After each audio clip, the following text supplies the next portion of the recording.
Hello and welcome to another episode of Motors for the Masses, and it is great to be back on the reviews, and we are back with another offering from Bullit. Yes, so without any further ado, let's roll the intro and get cracking. Sweet crack. Yes, and other things too.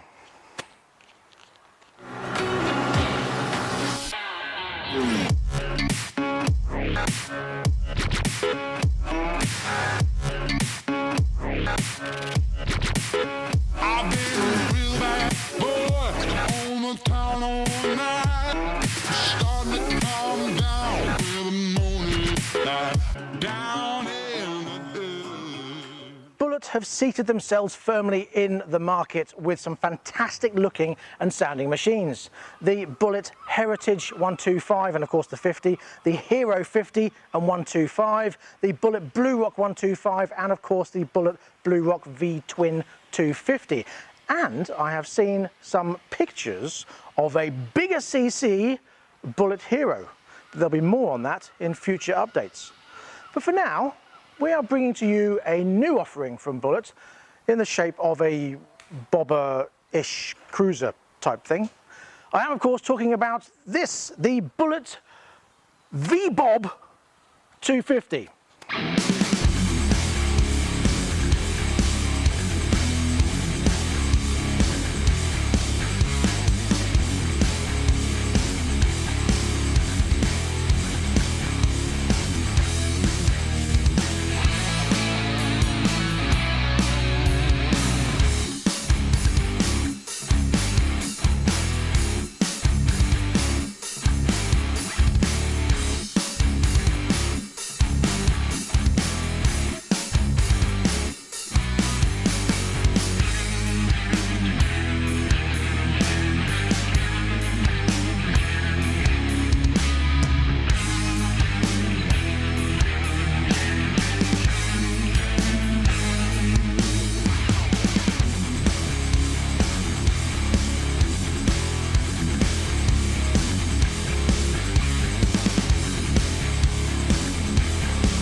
Powered by the same Yamaha V-Twin engine as in the Scrambler, it develops 18 brake horsepower and 12.5 pounds-foot of torque. And as we know, that works really well in that Scrambler.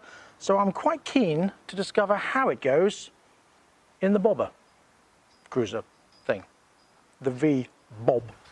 Forced air cooling, the bike uses a Delphi EFI system and has a 5-speed gearbox, all to Euro 4 standards, developing 68 CO2s. Which is nice. The tank holds a whopping 20 litres and has an apparent MPG figure of 93, which means you should get about 375 miles to a tank. Now that is impressive. That does of course depend on who's riding it and how it's ridden. Now to put that into perspective, my Yamaha VMAX 1200 gets about 85 miles from a 15 litre tank. My Triumph Speed Triple 955i gets about apparently 150 miles from its 21 litre tank, and Jamie's Fireblade gets around about 100 to 120 miles from its 18 litre tank. So even if you got 300 miles between fill-ups from this, that is really, really impressive. One thing you'll notice is no chain and sprockets. That's because it's belt driven, just like a Harley. The belt should last around 10 to 15,000 miles, depending how you ride of course, and should be around about £80 for a replacement belt when needed. Up front we have upside down 31mm forks and a 280mm disc with a double piston caliper. And on the rear, twin shocks with a 240mm disc, single piston caliper, and it all uses ABS. Using 16-inch wheels front and rear, you've got a 120 Tim Sun tyre on the front and a 140 Tim Sun tyre on the back. Personally, I possibly would have liked to have seen a 160, but it just won't fit in that gap. And having said that, bobbers do tend to have thinner tyres than cruisers, so maybe I'm just talking nonsense. 16-inch wheels in the bike and car world are not anywhere near as popular as 17-inch wheels, so tyre replacements could be limited to the likes of Pirelli, Avon, Dunlop or Anlas. There are a few others, but in a 140/70 and a 120/70, it might be a little bit difficult to find a replacement. Perhaps you could even just go for the Timson replacements through your Bullit dealer.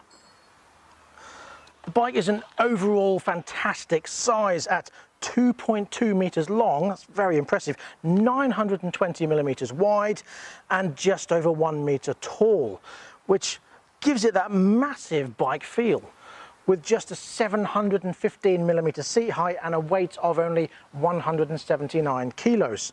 So it really is a bike that someone short in the leg can ride. Now I am 5'10.5" and I have a regular leg, well, 2 regular legs to be honest, and for me it is extremely comfortable, very easy to reach, and I think anyone who is short, maybe 5'3", 5'4", I don't think would have too much of a problem sitting on it or much of a stretch, to be honest. A good bike for all sizes. Now some might say that 179 kilos is quite heavy, but I can guarantee you it is not. I mean, I can push that right over without any effort of getting it back up again. The distribution of that weight I think is absolutely superb. They've got it spot on.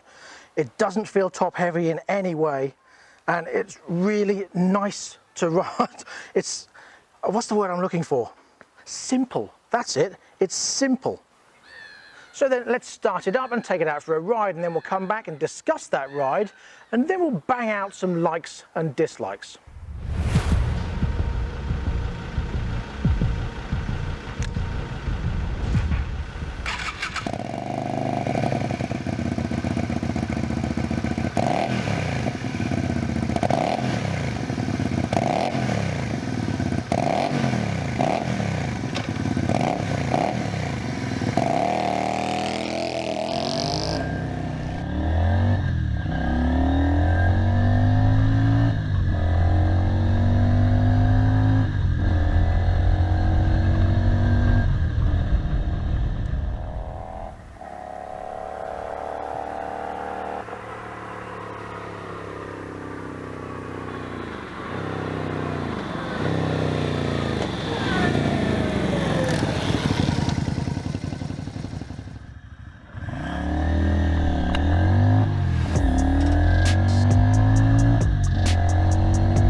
I'll get my gear off and we'll have a chat.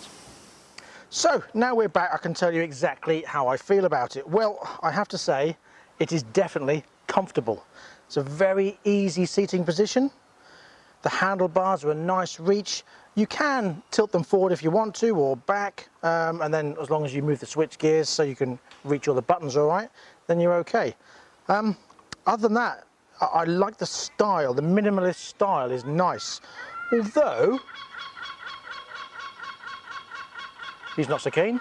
The dash, I think, could need a little getting used to with the speedo.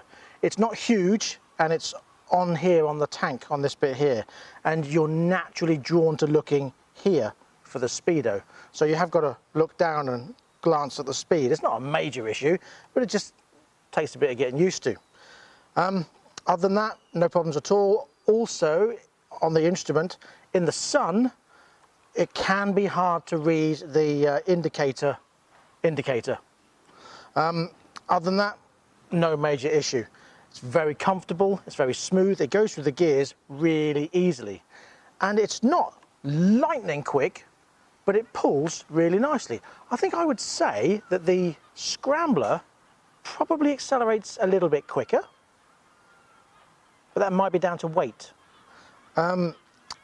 It's not slow, don't get me wrong, but it's just, I think the Scrambler pulls a little bit quicker with the torque that it has. But this keeps pulling through the range. That's what I like about it. It's a smooth progression.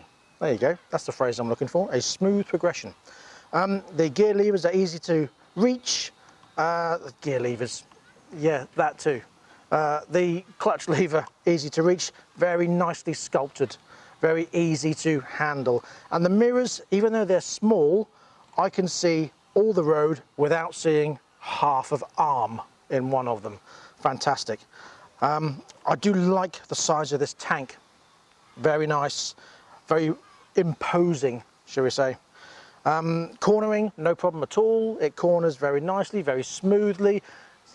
Maybe a little bit firm on the rear, but I think the suspension's got to settle in a little bit anyway, and it's not bad. It's not a harsh ride.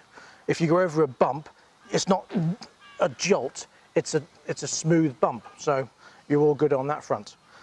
I don't really have anything bad to say about it, really. The ride is nice, the comfortability is nice, performance is good enough. Like I say, it's not a lightning rod, but it's a 250cc, so what do you expect? As an overall bike, extremely pleased. The package is good. The build is fantastic. There's no creaks, no knocks, no bangs. Nothing feels cheap. Nothing feels loose. Everything is very solid and very well put together. When you look down at this, you don't think you're on a Bullit motorbike. Not that Bullit motorbikes are bad. What I mean is, you think you're on a much more expensive bike. The way the handlebars are, the way that headlight is, all this round here, how it's nice and clean, is what I like about it. It's very clean indeed. I do think they've made a very good job of this, and it's very impressive. I like the foot pedals, nice and solid, easy to reach. Yeah, that's pretty much what I think of it. Sorry about the ambient noises, but what can I say? We're on an industrial estate. Hopefully what you'll notice there is just how easy it took the corners. There was no twitching, there was no correction. It just smoothly went around the corners, no problem whatsoever. It's just nice and smooth, no worries. In that slow maneuverability I just did, the turning circle is just so tight and so easy. You just move your leg out a bit to counterbalance and round it goes. No problems whatsoever. And even from within the helmet and on the bike, the exhaust note is really sweet. Watching back some of the footage and hearing the bike ride past, and even just doing that little slow maneuver, really impressed by the sound. So what do I like about it? Well, the build quality, I have to say, is absolutely fantastic. Although the battery connection is a bit fiddly because it's behind here. So you've got to take this panel off. I mean, it's not too much of a problem. It's one bolt there and then pull the panel off and the battery goes in there. But it is a bit fiddly to get the ECU bracket and ECU back on top. But that's for the garage to worry about. So I wouldn't care, to be honest. But whilst we are on a bit of a negative train, this dash, however very nice it is and simple and easy to read, for the dealer to PDI and get it ready, they all come in kilometers per hour. So to change it to miles per hour, you've got to undo these, undo that, take that off with this in place, then take the cover off the bottom of that and push a button underneath to change it from kilometers to miles per hour. Now apparently that's the same if you want to change the trip meter to odometer or reset the trip meter. But from what we can see, it doesn't have a trip-o-meter, so just ignore that. Doesn't have one.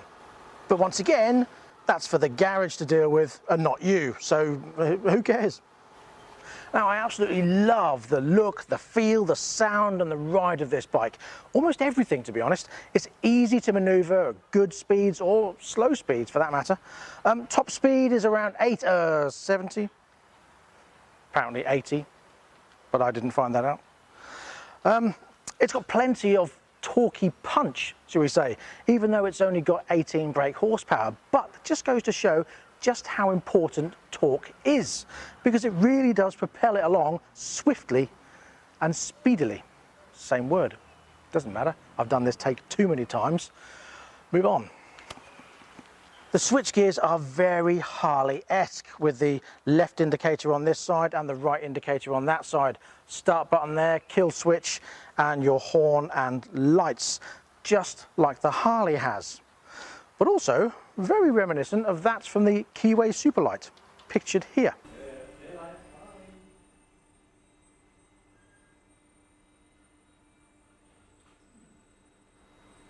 Up front you've got a very Harley looking front end with that LED light. Very nice indeed. With your dip beam and your main light, and of course your LED indicators as well. Now, bearing in mind all those are pointing to the bright sun that we've got today, you could still see them, and I'm pretty impressed with that. And with the LED indicators is also the LED rear light and brake light. Very Harley bobber. However, there is something I do not like, and that is that they've used a mild steel exhaust. Now, why use a mild steel exhaust? The Scrambler had a stainless steel one, so why could they not put a stainless steel exhaust on this? I don't get it. It's a scrimp where a scrimp doesn't need to be. And as far as I'm concerned, they should have just changed that to stainless. You've also got this heat shield on here, but be mindful that will get hot. So when you park or when you stop at traffic lights, make sure you keep your foot on the brake, which to be honest you should be doing anyway, so it's not really an issue. But anyway, just be mindful, because this exhaust heat shield will get hot, and they should be stainless. Right, rant over. I really do like how comfortable this seat is. It's very comfortable, and even though it's designed for everybody, it's very sculpted. I also like these diamond cut wheels. They look superb, really nicely done indeed. However, I did notice a few welding splats in there and even a welding rod that hasn't been snapped off. And I have reported that back to the importer, who has taken it back to the factory. And that will be addressed in future builds, although you can't really notice it that much. I was just really looking and picking. Other than that, I have no problem with the build quality of this bike whatsoever. In fact, I would even go as far to say I am unbelievably impressed with just how well this bike has been put together.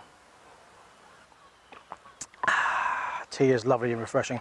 Colour options are this rather dazzling metallic candy cherry red, which I really do like. You can also get satin grey or satin black. For me, I think it would have to be the red, and this colour actually inspired me to choose the colour for my VMAX, which is just like this but darker, but we'll come on to that in another video. So what about price? Well, the bike comes in with a 2-year parts and labour warranty at $3,899 on the road, and I think that is an unbelievably impressive price. So If you want one of these, then please pop to the description link below and have a look for yourself. If you want to have a proper look and a sit on it, then pop down to Lightning Storm Motorcycles and have a sit on the bike. I really don't think you'll be unimpressed. And that brings us to the end of this episode of Boats for the Masses. Thank you very much for joining me. We'll be back next time with more reviews and more bikes and lots of other stuff. So it just remains for me to say, from a very hot and sunny day, please ride and drive carefully, but have fun.